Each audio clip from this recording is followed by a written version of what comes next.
Toimus katkestus, kuna ootamatult saabusid siia põllu peale, kus ma tavatsen ikka istuda ja oma mõtteid veretada. 2 koera, kes tulid tervitama aasta lõpu puhul mind ja see kahtlematult tekitas katkestuse. Kui nüüd tagasi kirjuta siia, kus katkes jutul on Edgar Savisaare karisma, mis aktiveeris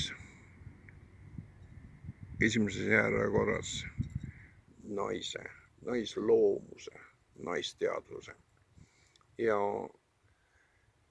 see pikk list nendest avalikus sektoris teadaolevatest naistest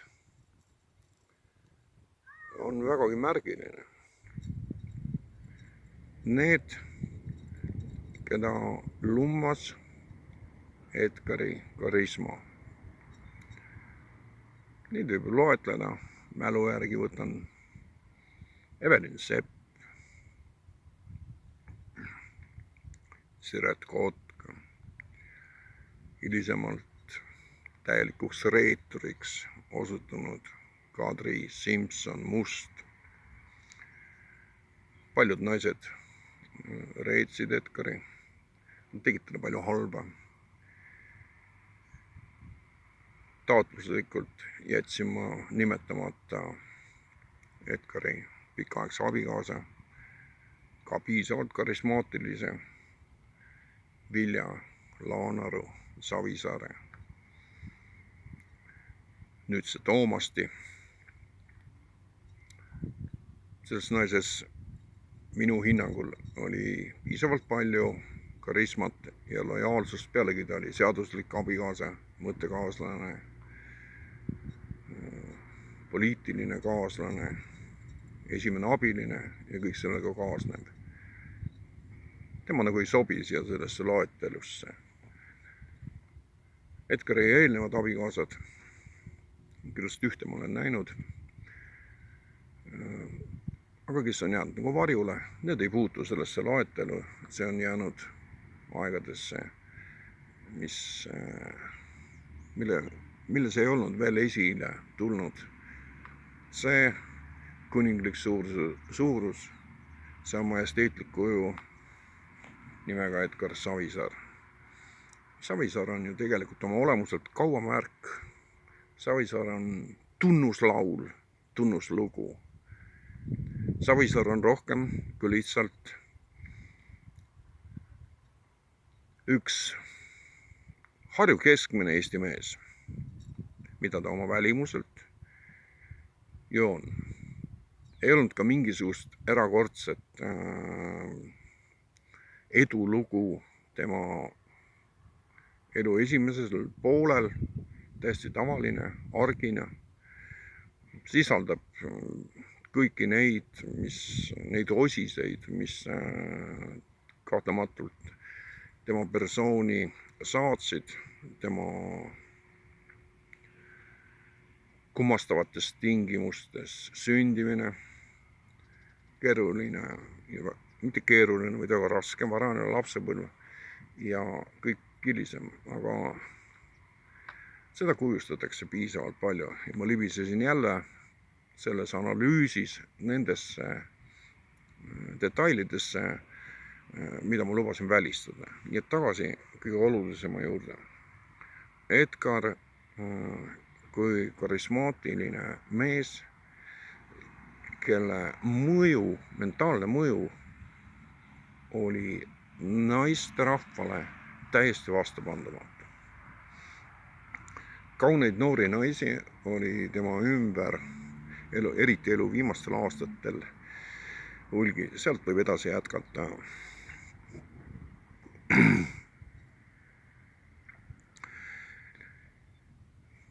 Praktiliselt viimane lõpp tema poliitilises tegevuses,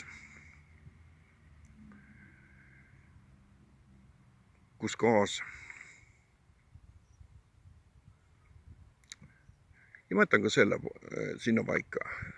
Ma leian, et selleks ei ole mingit põhjust hakata tuletama sulle meelde neiu Ivanovat ja paljusid teisi, kes olid Edgarit saatmas nii või teisiti avalikus ruumis selles päris viimases lõpus, nüüd viimase paari aasta jooksul. Ja viitaksin eelkõige sellele, et ma tundsin selgelt ja ühemõtteliselt, kuidas inspireeris Edgarit minu naine. See oli hoomatav. Mu naine on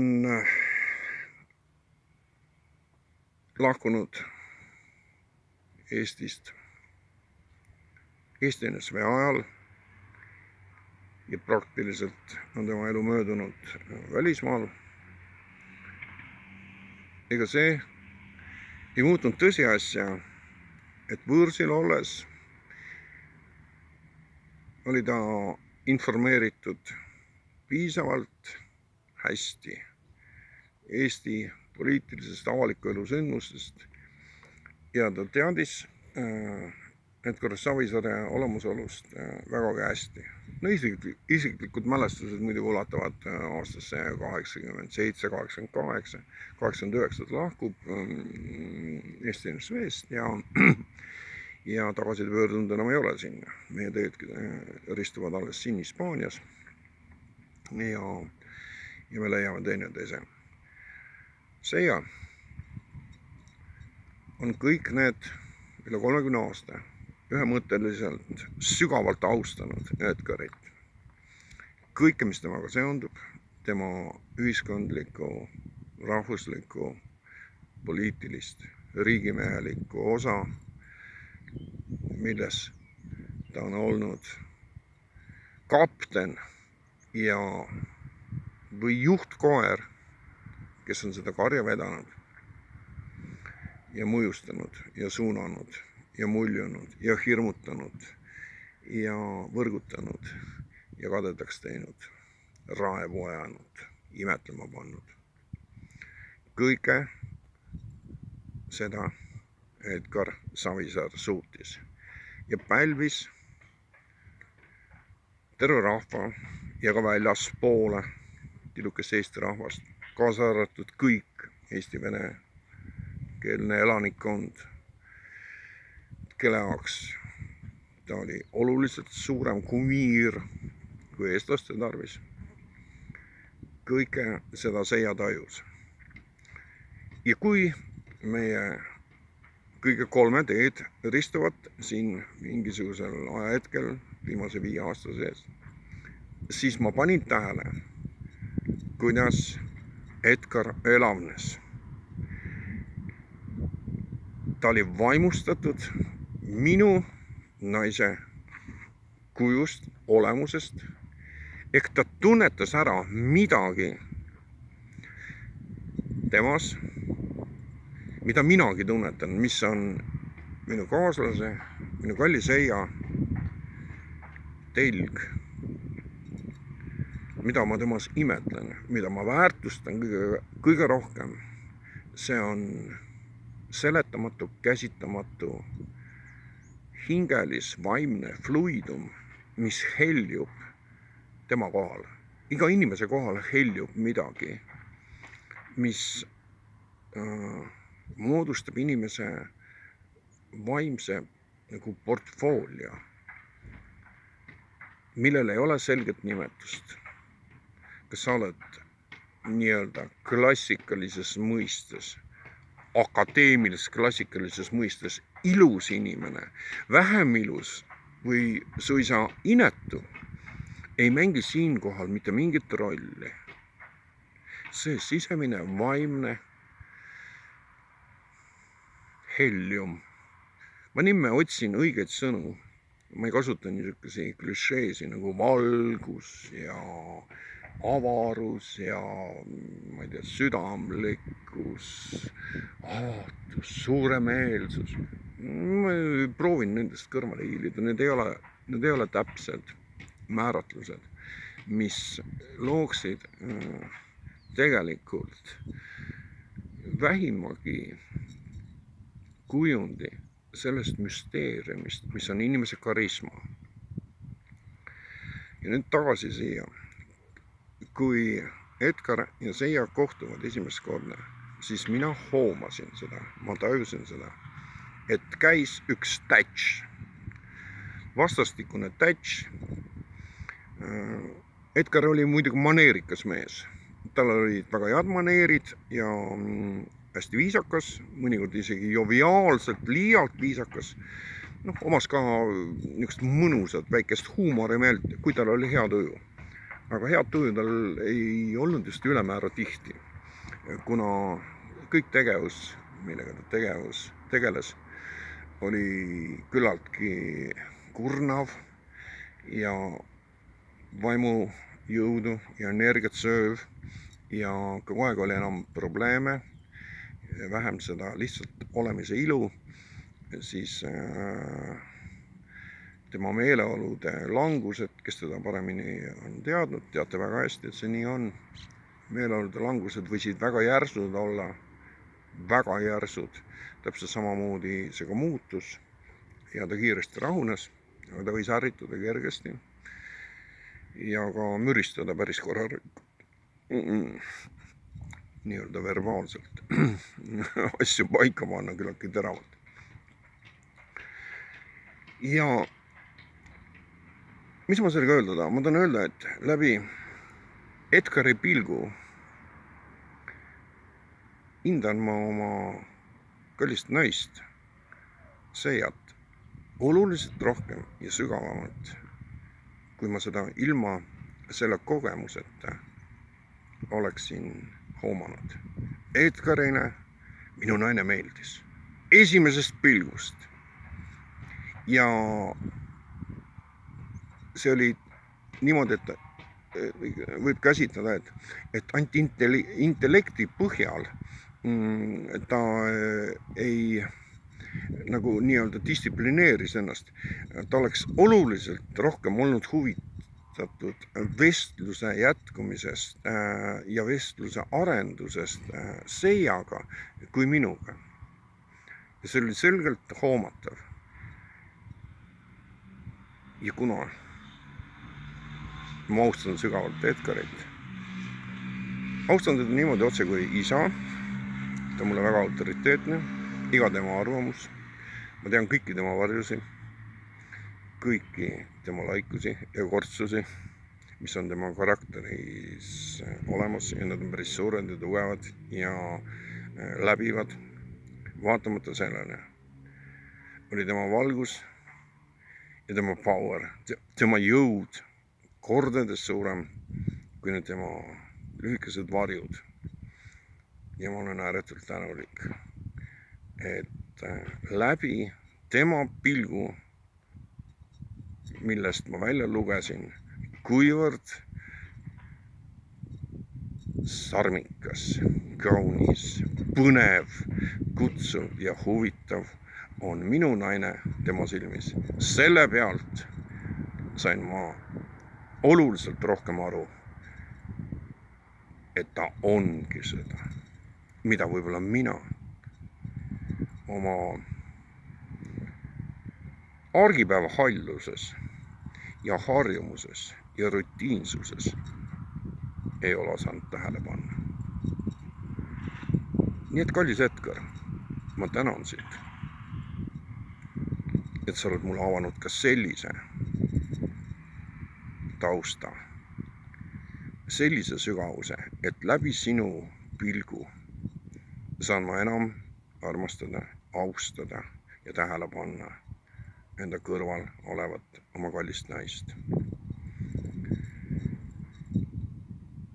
Ja nii see ongi. Kui ise ei näe elus kõiki olulisi asju, siis oma autoriteete, oma neid, keda sa austad ja usaldad.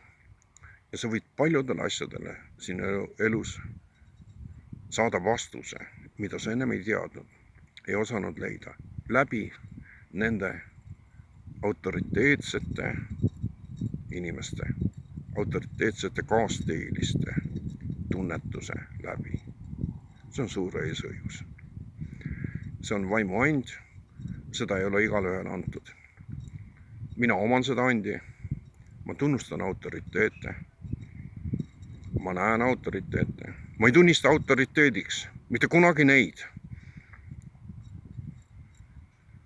keda ühendkoorid karjudes ja kisendades kuulutavad selle maailma vägevateks. Ma valin nad ise Jumala juhtimisel. Ja kui ma olen leidnud kellegi, kes on tõeline autoriteet, siis ma hakkan teda tähele panema ja õppima temast. Selle asja nimi ongi alandlikkus ja õppimisvõime. Ja olen tänulik Jumalale, et ta mulle andnud selle anni ja et ma saan seda jõudsalt kasutada. Nüüd, olles ise juba vana mees, pealt 60-aastane, tean, et ma jään alati õpilaseks ja ma vajan alati õpetajat. Ma tean seda, et on palju inimesi, kellele lähevad mu sõnad korda ja kes mõtisklevad nende üle. Võib-olla teie oletegi need inimesed, kes omavad samamoodi seda annet. Tähele panna peenhäälestuslikult elu ilminguid, mis ei ole nii jämedakoelised ja otse kui laiatarbekaup kõigile teada tuntud, vaid kes otsivad peenelt tunnetusspektris neid osiseid, mida ei saa isegi kirjeldada sõnadega, neid tundmusi ja neid seoseid, millel ei olegi vasteid. Me oleme otse kui geoloogid, kes me kaevame ülipeente artefaktide kallal ja rõõmustame, leides mingi vaevumärgatavaid detaile ja seostades neid teiste detailidega, hakkame me nägema selgemat ja suuremat pilti, mis ongi olemine. Ma siinkohal ma lõpetan oma filosoofia. Soovin sulle, kallis sõber ja kaasteeline, sama jõudsat sisekaemust, mõtisklust, selektsiooni. Soovin sulle, et sa võiksid hellalt puudutada mentaalselt neid inimesi, kes on lahkunud, kes olid sulle kallid, ja saada jõudu ja entusiasmi mõeldes nende isikute peale. Mina teen seda mõtiskledes endale kallite ja tähtsate isikute üle, aga sina saad seda teha mõeldes nende peale. Ja kui see peaks juhtumisi olema samamoodi Edgari isik, siis rõõmustame selle üle, et meil oli eesõigus tunda ja kulgeda koos mingi aeg siin elus selle väärika persooniga, kellest mälestus jääb veel paljudeks põlvkondadeks. Head vana aasta lõppu sulle!